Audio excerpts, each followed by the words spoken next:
Alors, je suis un industriel qui, après près de 40 ans de carrière dans l'industrie, a pris sa retraite et qui maintenant utilise son expérience notamment pour aider à la formation de nos jeunes ingénieurs. Bon, voilà, c'est une des responsabilités que j'ai en tant que retraité de l'industrie que de guider une école d'ingénieurs dans la formation de nos jeunes. C'est une volonté que vous avez eue ou c'est un événement qui est arrivé comme cela?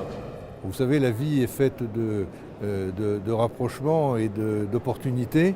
À la fois, j'avais eu l'occasion de m'intéresser à la formation des jeunes il y a quelques années. Et là, le ministre de la Défense m'a demandé si j'acceptais de prendre la responsabilité d'une école au sens de la responsabilité de son conseil d'administration. C'est un job à temps très très partiel, mais qui est tout à fait prenant et passionnant. Voilà. Donc si je vous pose la question de qu'est-ce que le patrimoine évoque pour vous, qu'allez-vous me répondre?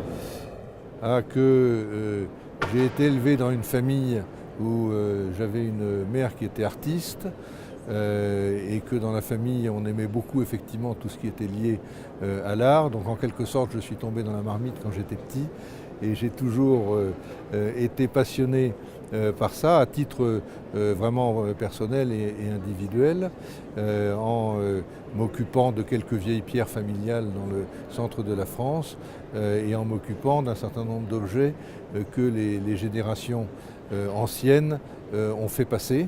Et j'attache beaucoup d'importance à essayer de contribuer modestement à la transmission des objets d'art et du patrimoine immobilier donc aux générations futures. Je crois qu'on vit dans un monde où tout s'accélère et le risque c'est qu'on ne prenne pas le temps de faire transmettre le patrimoine et que se développe une culture du jetable et que face aux contraintes de la maintenance du patrimoine, on ait tendance à laisser un petit peu tomber cette affaire-là. Je pense en particulier au domaine qui est le domaine du mobilier. Aujourd'hui, garder dans des appartements modernes surchauffés des beaux meubles du 18e en marqueterie, c'est très difficile. Et il faut investir pour les maintenir en condition. Mais je crois que ce sont des sacrifices qu'il faut savoir faire si on veut pouvoir offrir à nos enfants et petits-enfants ces objets qui ont quand même marqué l'art à la française pendant les siècles passés. C'est très touchant de pouvoir penser aux générations futures. Bon, écoutez, je ne sais pas si c'est particulier. Je pense que si on peut se rendre utile dans la vie, une bonne manière, c'est quand même d'essayer de travailler pour les générations futures. Monsieur, je vous remercie.